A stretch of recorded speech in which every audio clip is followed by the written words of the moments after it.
Baik, puji Tuhan, dari depan ini kami kembali mengucapkan salam sejahtera, salam persekutuan dalam kita kasih kepada Tuhan dan kita semua sedang berdoa. Dan dikasih Tuhan yang sudah dapat memberikan waktu bagi Tuhan untuk beribadah dengan kasih yang sangat begitu indah dari Tuhan kita Yesus Kristus. Lewat kesempatan ini kita kembali dapat ingin menerima kebaikan Tuhan, anugerahnya lewat pemberitaan firman Tuhan.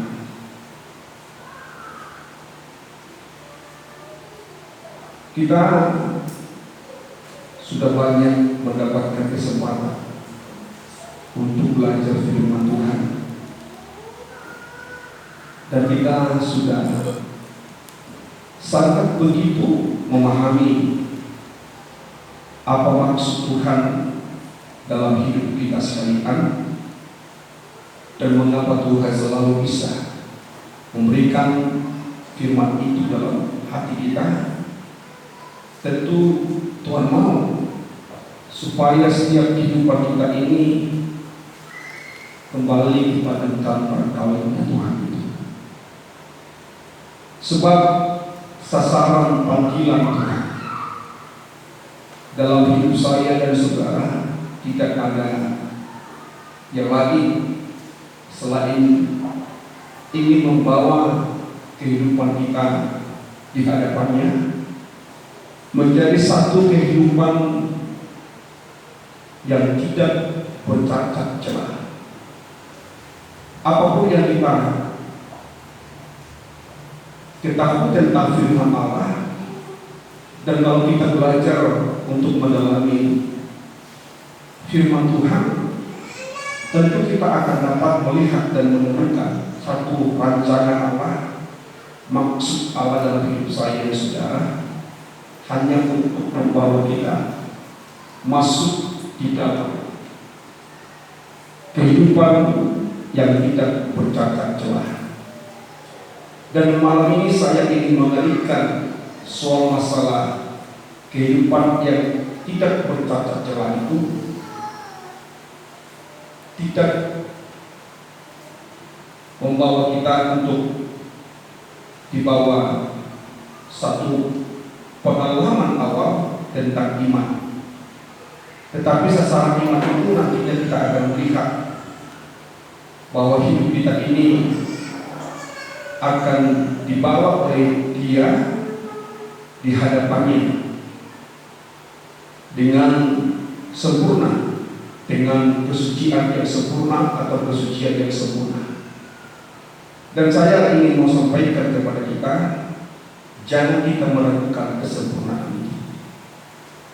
Nanti akan kita bisa melihat tugas penyempurnaan itu bukan tugas orang, bukan tugas kita, tetapi tugas kita sebagai Allah yang hidup, membawa satu proses dalam diri saya dan saudara, bagaimana kita hidup menjadi kehidupan anak Tuhan yang tidak bercacat celah.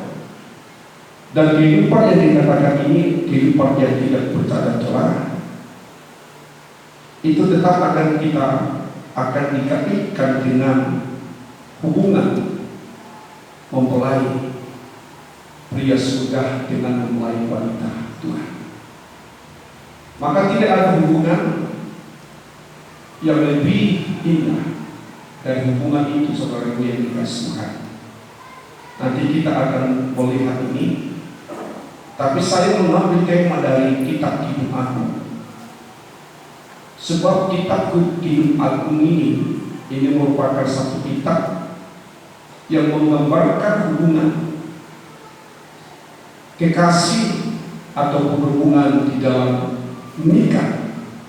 Walaupun penulis kitab Kidung Agung ini adalah manusia yang sama dengan kita, tetapi kalau kita melihat menyelidiki kitab Kidung Agung ini semua, ini merupakan satu firman yang menggambarkan satu hubungan kasih yang sangat berintim. Tentu itu hubungan di dalam hubungan nikah. Maka di dalam pengajaran mempelai, kita harus dapat menerima sepenuhnya bahwa pengajaran ini adalah pengajaran penyucian, khususnya penyucian di dalam nikah, supaya nanti nikah ini menjadi satu nikah teladan untuk kita masuk dalam nikah yang rohani.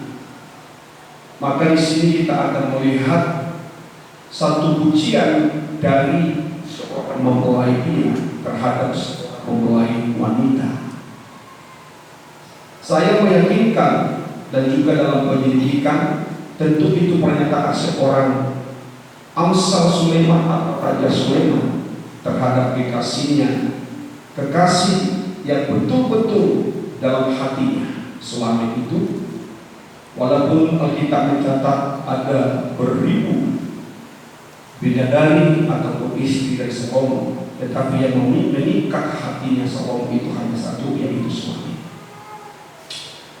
Tidak ada hati atau cinta kasih sayang yang lebih diberikan oleh Salomo kepada istri atau bidadari kaya-kaya yang lain yang sampai ribuan itu. Hanya kepada suamilah ia memberikan hatinya yang sangat begitu tulus. Maka di sini kita melihat bagaimana pujian itu akan kita terima dari dia sang mempelai pria surga. Bagaikan Salomo memberikan satu pujian, bagaikan Salomo memberikan satu pernyataan terhadap istrinya. Begitulah Tuhan mau supaya saya dan saudara menjadi satu kehidupan selalu, yang dimana diakui oleh Raja Salomo bahwa dia seorang istri, seorang wanita yang tidak bercacat celah. Dalam Kidung Agung pasal 4 ayat yang ke-7, coba kita lihat ini satu pernyataan ini, dan saya melihat satu firman Allah yang sangat begitu indah di dalam hubungan kita dengan Tuhan, dan nanti kita akan melihat itu di dalam penguraian firman Allah saat malam ini. Kepada siapakah Tuhan membuat pernyataan itu? Sebenarnya hanya kepada hubungan dia dengan gereja Tuhan yang menjadi mempelai wanita Tuhan. Coba kita baca dalam Kidung Agung pasal yang keempat, pasal 4 ayat yang ke-7. Puji Tuhan. Kidung Agung pasal 4 ayat yang ke-7. Engkau cantik sekali manisku, engkau cantik sekali manisku. Terus kan, tak ada cacat celah padamu. Nah, tidak ada cacat celah padamu. Kalau kita melihat pernyataan banyak firman, termasuk Paulus bisa juga mengatakan tidak ada manusia yang tidak berdosa. Seakan-akan ayat itu dibentrokkan dengan ayat ini. Salomo berkata, engkau cantik sekali manisku, tak ada cacat celah padamu. Berarti kehidupan yang sempurna. Di sini kita melihat pernyataan di dalam hubungan suami dan istri, hubungan nikah. Dan ini kita harus menaikkan dalam nikah yang rohani.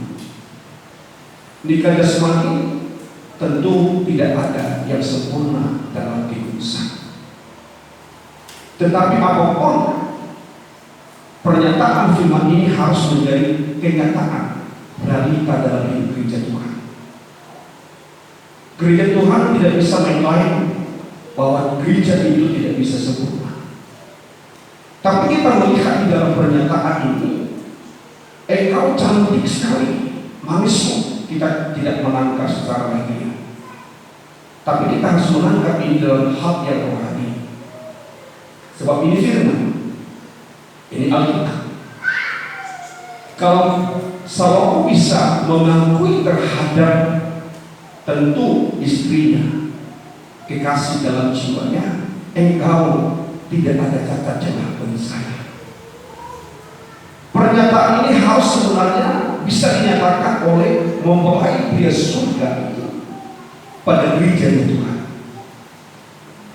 supaya gereja Tuhan itu benar-benar menjadi satu gereja yang hanya memikirkan kesucian, supaya gereja Tuhan itu benar-benar hanya memikirkan bagaimana hidup menjadi satu kehidupan yang tidak bercacat celah.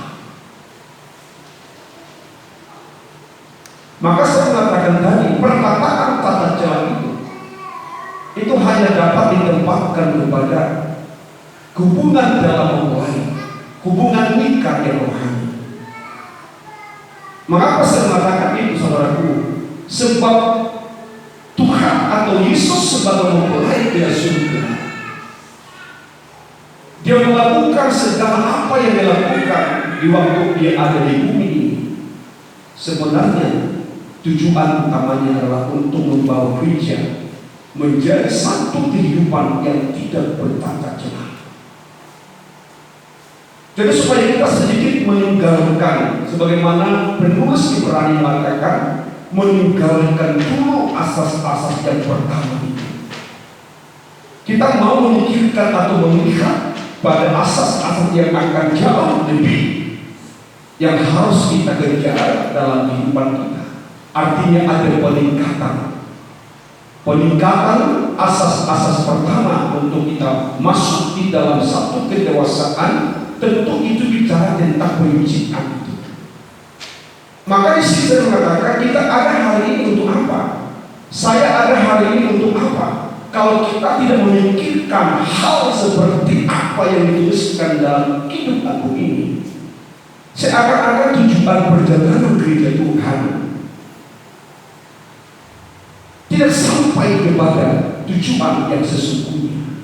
Sekali lagi saya katakan, kalau gereja itu tidak memikirkan apa yang menjadi kehidupan surgawi ini, apa yang dikatakan oleh Raja Sulaiman ini dalam tulisannya, dalam kitabnya, yang mengatakan engkau seorang kehidupan yang tidak bercacat celah.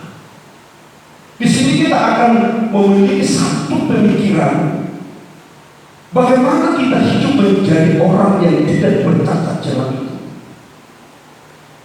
Ada orang yang tidak bercacat celah, dan itu dikatakan dalam hubungan mempelai wanita Tuhan.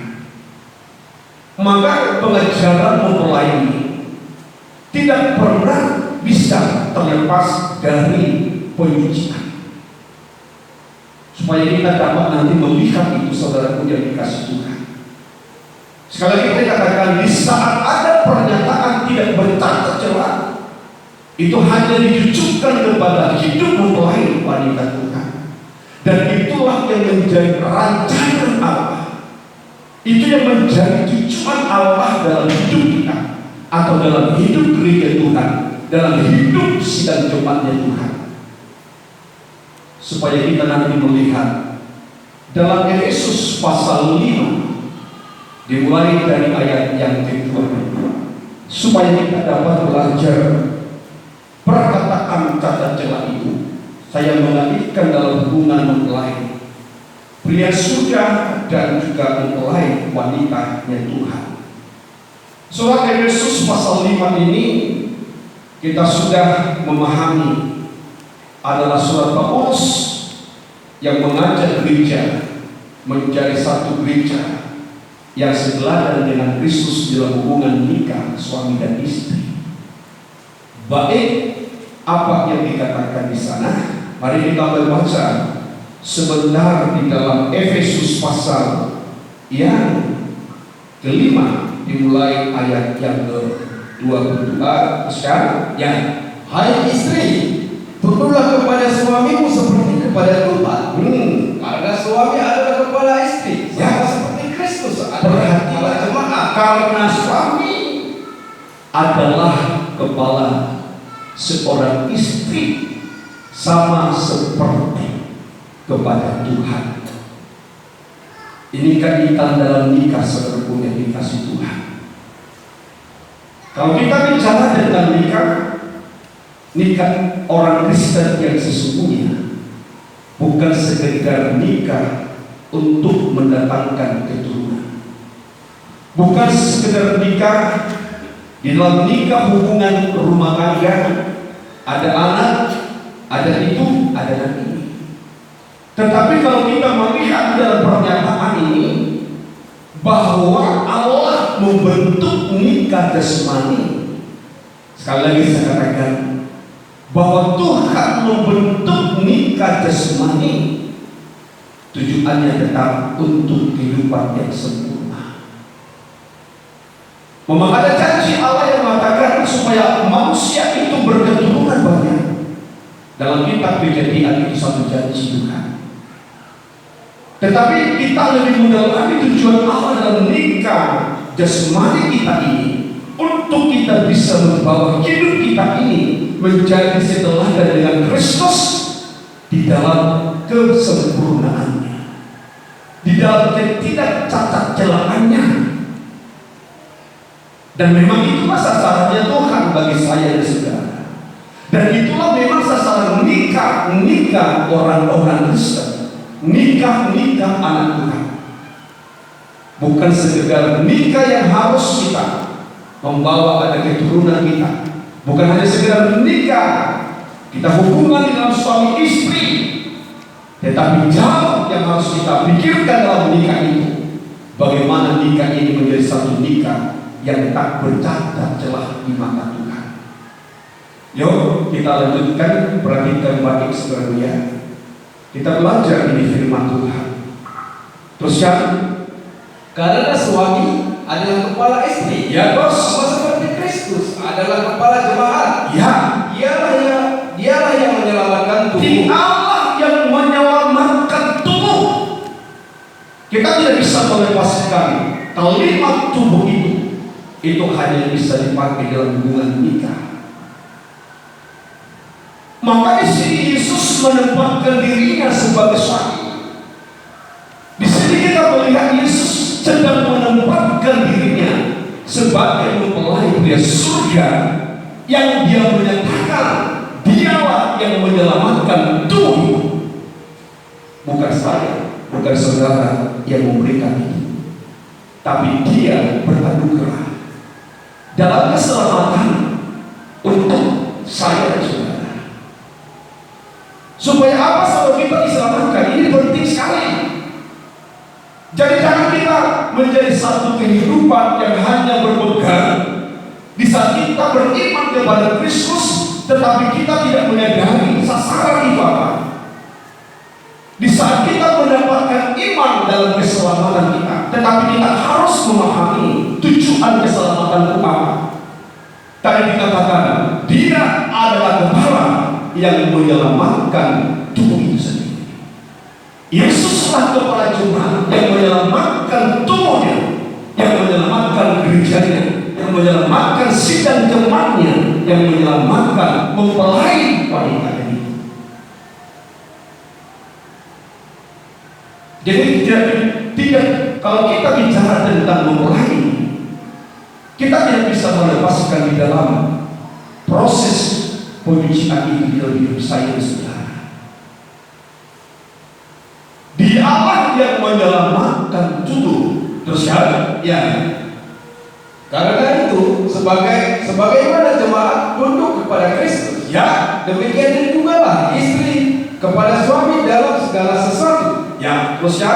Hai suami, Ya. kasihilah istrimu sebagaimana Kristus telah mengasihi jemaat, Ya, dan telah menyerahkan dirinya baginya, ya. Terus ya. untuk menguruskannya. Ya. Sesudah ia membersihkannya, Ya.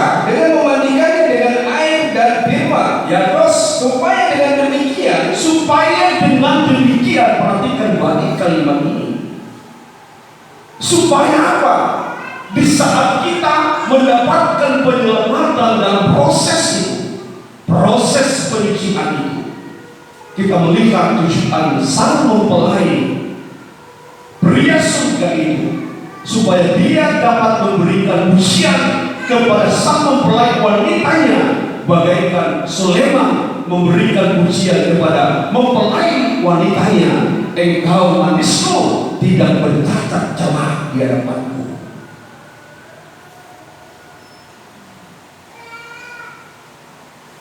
Supaya dengan demikian ia menempatkan jemaat di hadapan dirinya.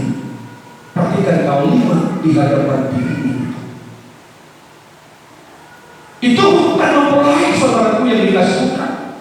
Artinya Kristus Yesus mempelai pria surga itu memberikan satu proses yang begitu luar biasa, memproses kehidupan sidang jemaat Tuhan, memproses gereja Tuhan begitu luar biasa, yang dia berikan proses itu dalam hidup yang mempelai wanita Tuhan.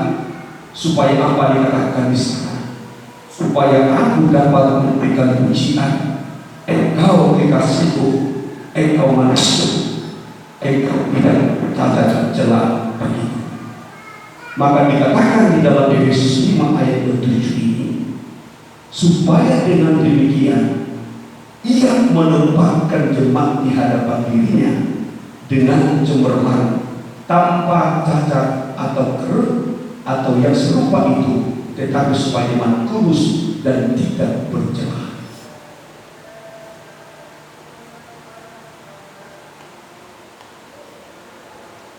Tidak ada gunanya agama, tidak ada gunanya ibadah, tidak ada gunanya pelayanan kalau hidup kita tidak mengarah kepada cacat celah.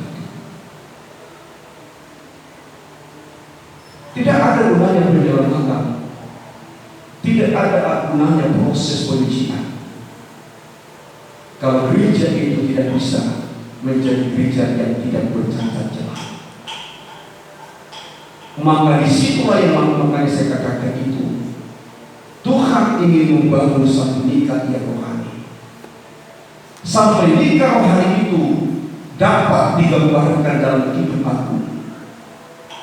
Perhatikan, nikah yang rohani itu dapat digambarkan dalam hidup aku,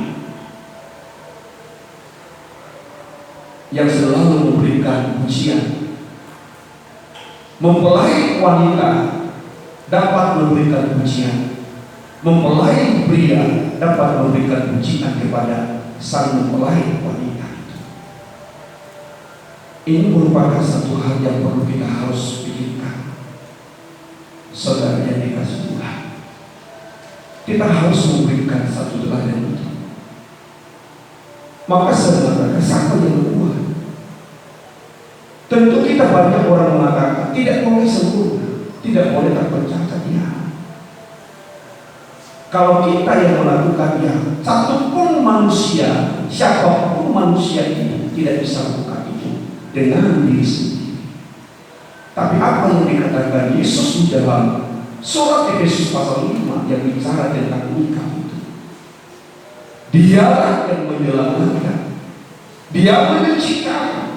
Supaya apa? Dikatakan Rasul Paulus kepada Efesus, supaya dia dapat menempatkan tubuh itu, menempatkan mempelai itu di hadapan dirinya. Perhatikan kalimat itu, saya tekankan itu, di hadapan dirinya, bukan di hadapan siapa, bukan di hadapan apa-apa, tapi dirinya, karena dia adalah mempelai pria surga kita. Amin. Supaya apa? Supaya tidak bercacat dan tidak bercelah. Maka disinilah saya mengajak sidang jemaat Tuhan. Sebab kalau saya memiliki satu pemahaman, apapun kita bisa lakukan untuk pelayanan kita, tetapi kita tidak boleh melepaskan tujuan yang sesungguhnya. Apa tujuan kita kerja itu?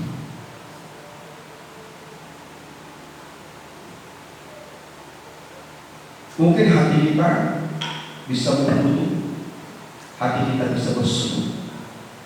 Tapi apa yang menjadi pernyataan firman itu kebenaran?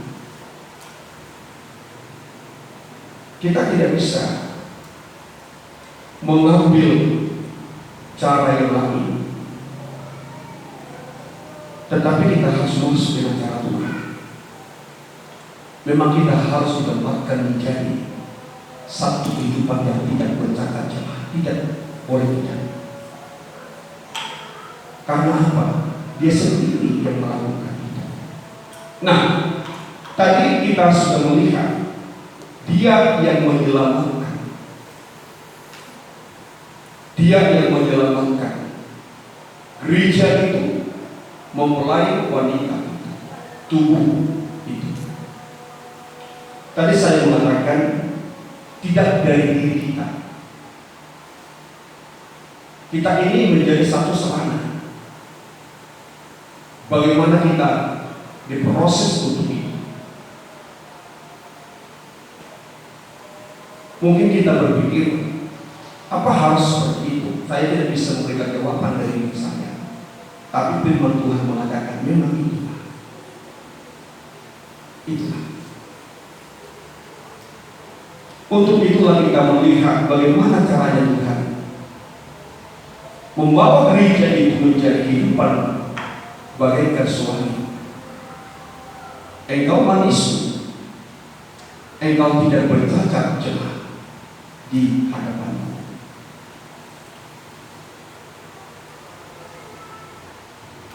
Tuhan mau memberikan pernyataan itu bagi saya dan saudara. Tuhan mau itu ada di dalam kita. Tuhan mau hidup saya ini menjadi satu pribadi yang tidak bercacat celah. Maka Dia dapat mengorbankan segala sesuatu apa yang dia miliki. Itu pentingnya hidup tidak bercacat dan tidak bercacat. Kalau kita melihat pernyataan firman Tuhan saat ini, maka kita ingin masuk bagaimana proses itu dilakukan dalam diri saya dan saudara. Pertama, Dia datang ke dunia, Dia mengorbankan darah yang suci sebagai kata perdamaian. Artinya Allah Yesus Kristus itu datang untuk membawa gereja itu masuk di dalam kehidupan yang tidak bercacat celah itu lewat pengorbanan. Lewat pengorbanan. Dan apa yang dikorbankan? Kita sudah belajar, kita sudah memahami, tapi tidak salah kita akan membangun ini. Di dalam surat Kolose, dalam pasal yang pertama, dalam Kolose pasal pertama ayat 21 dan ayat 22, perhatikan dengan baik saudaraku yang dikasihkan. Di dalam kitab Kolose pasal yang pertama ayat 21 dan ayat 22 begitu kan? Terus ya, juga kamu yang dahulu hidup jauh dari Allah, dan kamu yang dahulu hidup jauh dari Allah. Terus kan? Ya, dan yang memusuhinya dalam hati dan pikiran. Artinya kehidupan saya dan saudara tak pernah ada ketemunya dengan Dia, baik dalam hati dan pikiran kita. Itulah saya dan saudara. Ya, seperti yang nyata dari perbuatanmu yang jahat. Terus ya, ayat 22, ya. Sekarang, ya, diperdamaikannya, ya, dalam tubuh jasmani Kristus. Sekarang engkau telah diperdamaikannya dalam tubuh jasmani Kristus. Terus ya, oleh kematiannya, terus ya, untuk menempatkan kamu kudus, nah, terus dan tak bercela dan tak bercacat di hadapan Allah. Yang dikatakan Paulus itulah yang dikerjakan oleh Dia. Begitulah caranya satu caranya Tuhan untuk menempatkan saya dan saudara di hadapan dirinya, supaya kita tidak bercacat celah di hadapan Allah. Maka dia mengorbankan dirinya, dia korbankan darahnya yang suci, supaya kita dapat ditempatkan di tempat dengan keadaan yang suci, tak bercacat celah. Perdamaian dengan darah itu. Maka kita melihat saudara yang dikasih oleh Tuhan, ini pekerjaan siapa? Sesungguhnya kalau kita mempelajari pernyataan kebenaran firman Allah, bahwa berdosa atau kehidupan gereja itu bisa menjadi seorang kehidupan yang tidak bercacat celah di hadapan Allah, itu pekerjaan siapa?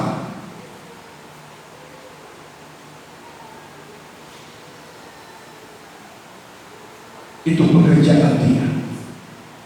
Saking kerinduannya gereja itu menjadi gereja yang sempurna. Bukankah darahnya yang begitu mahal? Bukankah darahnya itu sangat begitu berharga sekali? Tetapi dia rela korbankan itu bagi saya dan saudara. Dia rela mengorbankan itu bagi gereja Tuhan, supaya gereja Tuhan itu menjadi satu gereja yang tidak bercacat celah di hadapannya. Dan itu memang rencana Allah, dan itu memang maksudnya Tuhan bagi saya dan saudara. Kita ingin menjadi satu mempelai wanita Tuhan yang benar-benar hidup sempurna, tidak bercacat celah. Sekarang diperdamaikannya di dalam tubuh jasmani Kristus oleh salibnya, oleh kematian Kristus, untuk menempatkan kamu itu menuju gereja Tuhan. Kamu itu menuju saya dan saudara. Kamu itu menuju kita sekalian yang mengatakan supaya kita ditempatkan menjadi satu kehidupan yang tak bercelah dan tak bercacat di hadapan Tuhan. Jadi kita tidak boleh memakai kekuatan kita. Kita hanya mampu berserah penuh kepada Dia. Kita tidak bisa bermegah dalam hal kekuatan yang kita miliki kata Paulus, tetapi kita harus menjadi satu kehidupan yang tahu menyerahkan diri sepenuhnya. Artinya apa? Tidak ada kekuatan yang lain untuk membawa kita masuk